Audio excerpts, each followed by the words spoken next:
Oops.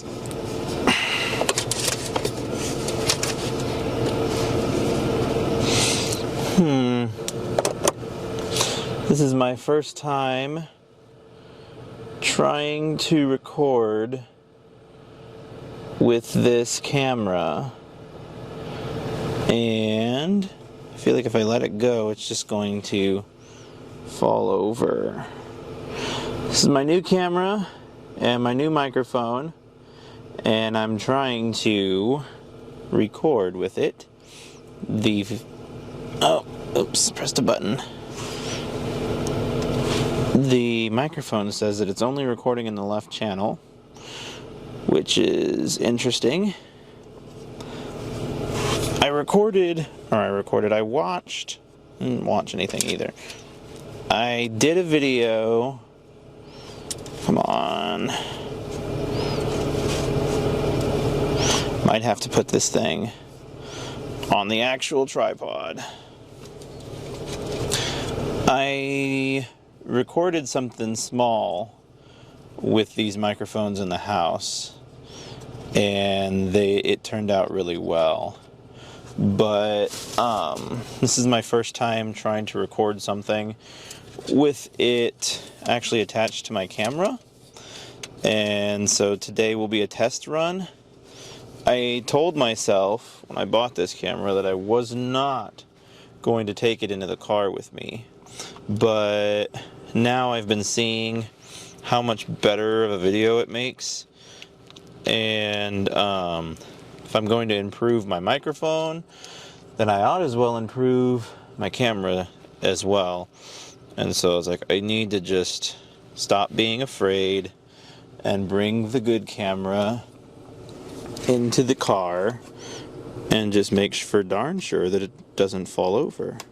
Because that was my big fear, is that the other camera had fallen over a couple of times, and I did not want the expensive camera falling over. But at any rate, this little microphone guy sounded really good on the computer. I don't remember if it recorded in stereo or if it recorded in mono. I'm assuming if it records in mono, that's why it's only registering in the left channel on my camera, but it still seems odd to me. So I will, like I said, this will be our test run and see how this goes, see how this looks, and if I want to keep doing these commute videos with the new camera and the new microphone, awesome. Otherwise, I might switch it up and do old camera, new microphone. I don't know. But today is our test run to figure out how these morning commutes will look and sound with the new camera. And let's raise this a little bit because you guys can't see my head. Oh lordy. This is not the smartest driving experience because I am literally just stopping in the middle of the street so that I can adjust my camera. But so for a little history, with the camcorder that I was using, that I have been using historically, I messed with all these settings on a weekend one time before going in and driving on the way to work. Well, these microphones came in the day before yesterday, actually. I didn't film anything yesterday because I woke up late and I was like, I'm not going to try and hook up the new camera and do all this stuff when I'm already running behind. And so I just didn't film anything at all at that point in time. But the new mics came in 2 days ago. I tested them. Like I said, they sounded excellent on the computer. And so hopefully the sound translates well in the camera as well.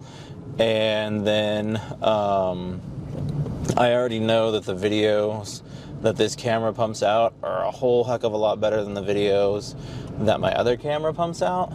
But to the same end, like, these videos take up a whole lot more room on the SD storage, and so I still might continue with a strategy of recording on the old camera with these commute videos. If at some point in time I get to a point where the commute videos are really pulling in a lot of views, then I might commit to this kind of setup. And depending on how I feel after having done this video and edited this video, I'll either stick to it or I won't. The biggest thing that I don't like right now is leaving my good camera in the car unattended. And so that is an uneasy feeling. Not that I've never had my car broken into before, but I just always have that constantly in the back of my mind, like, uh-oh, what if this happens?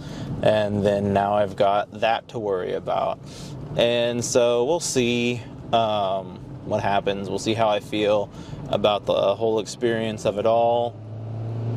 But this good camera might just continue to be my weekend camera that I bust out for more official shots, and then I keep using the old camcorder for just the general commuter videos.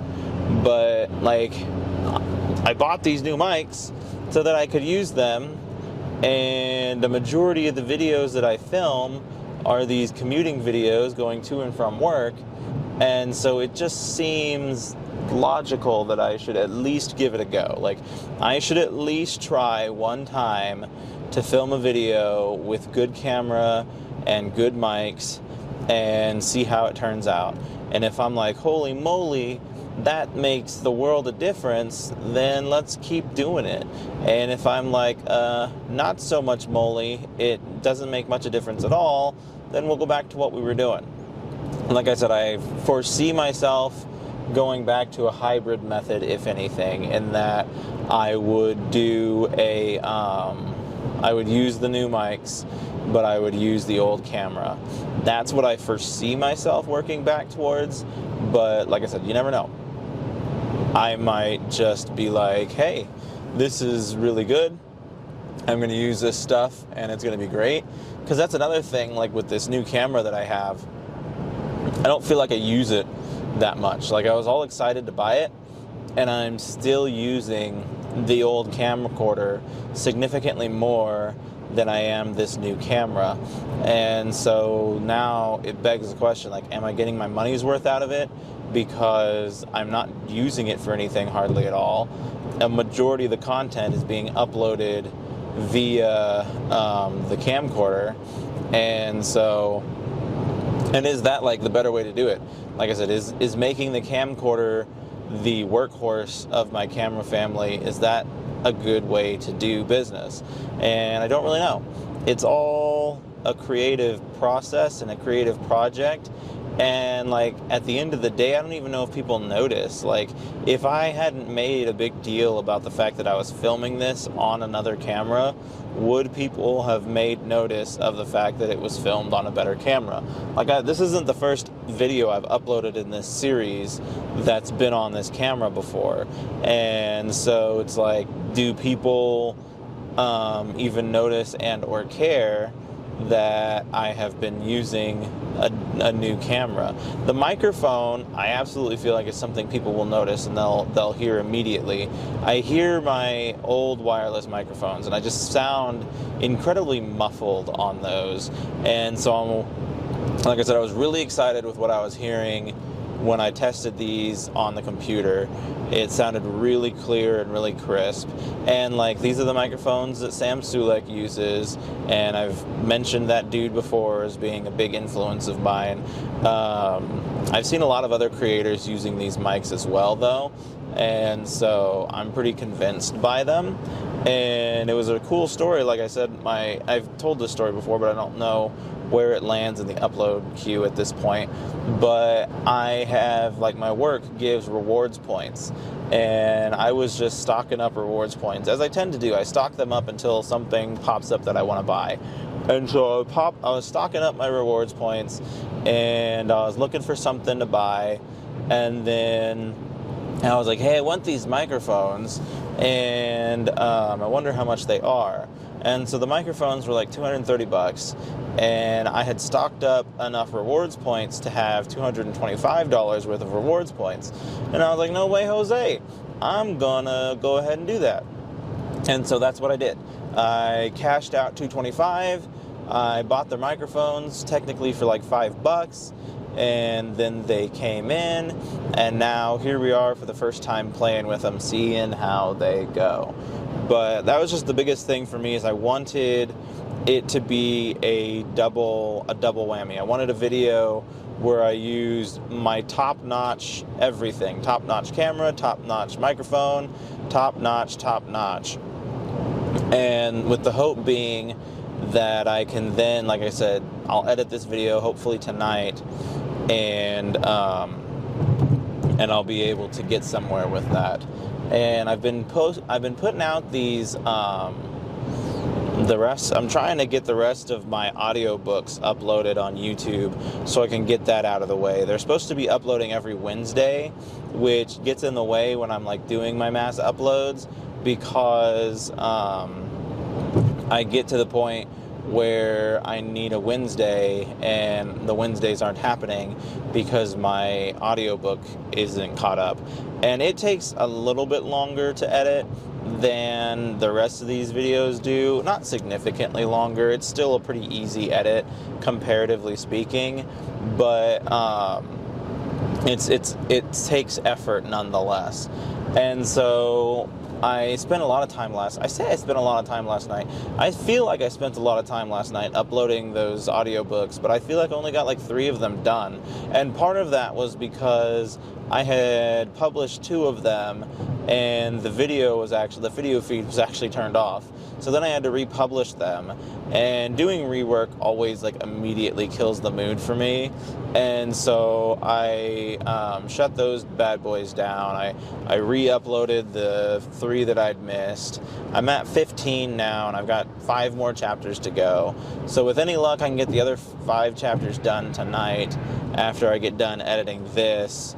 And then from there, I need to focus on getting some writing knocked out as well. This weekend is going to be a big weekend for me, in that I need to knock out a lot of writing, and I need to start playing catch up on uploading these videos. Like, recording 2 videos a day is very overwhelming, in that I have not even come close to uploading 2 videos a day. And I've been able to average about like a month, like being a month ahead of schedule, and that's fine. But I feel like all it takes is like a couple of weekends where I do absolutely nothing, and then I'm gonna catch right up to where I need to be. And so I've built myself a solid cushion of a month, and I cannot afford to let myself lose that cushion. So, and I think that I will do well enough to stay on top of it. But like I said, you never know what life has in store for you and what you can or cannot commit to. And so right now, I'm like, oh, that's easy. Realistically speaking, I've probably got well over a month's worth of content. It's just getting it all out there and then continuing to film more. And that's why, like, I have days like yesterday where I didn't even film anything, and I didn't feel that bad about it, because I was like, I'm sure I am well enough ahead of schedule that if I don't film anything today, it's not going to be the end of the world. And so that's where we are, and that's how I am. And so, yeah, I will hopefully upload the rest of Dusty Little Wastelanders. And it's disappointing to say this, but it almost feels like a waste at this point, because those videos are getting like no sort of traction at all. Like, some of these videos that I've been uploading just as part of my what am I trying to say? Part of this, like, uploading my 24-365 series, some of these videos have gotten a decent chunk of views. And that's, like, been the other thing, is, like, I've been comparing myself to, like, other creators like Sam Sulek who aren't massively popular. There's this one young gentleman who's, like, super religious, and he does, like, religious fitness videos and stuff like that. And I was comparing myself to him because I feel like we're kind of at the same level popularity-wise. And the biggest difference between his videos and mine is his view counts are at least consistent. He's consistently getting like 500 to 800, where that's kind of the exception for me right now.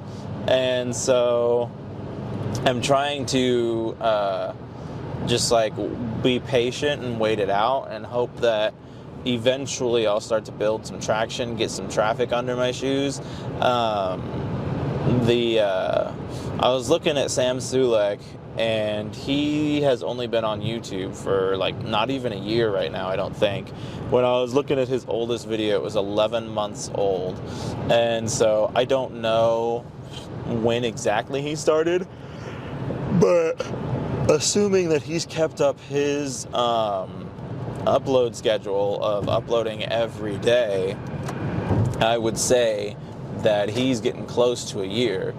And like, I'm willing to bet that when he started, he wasn't getting any sort of major attention.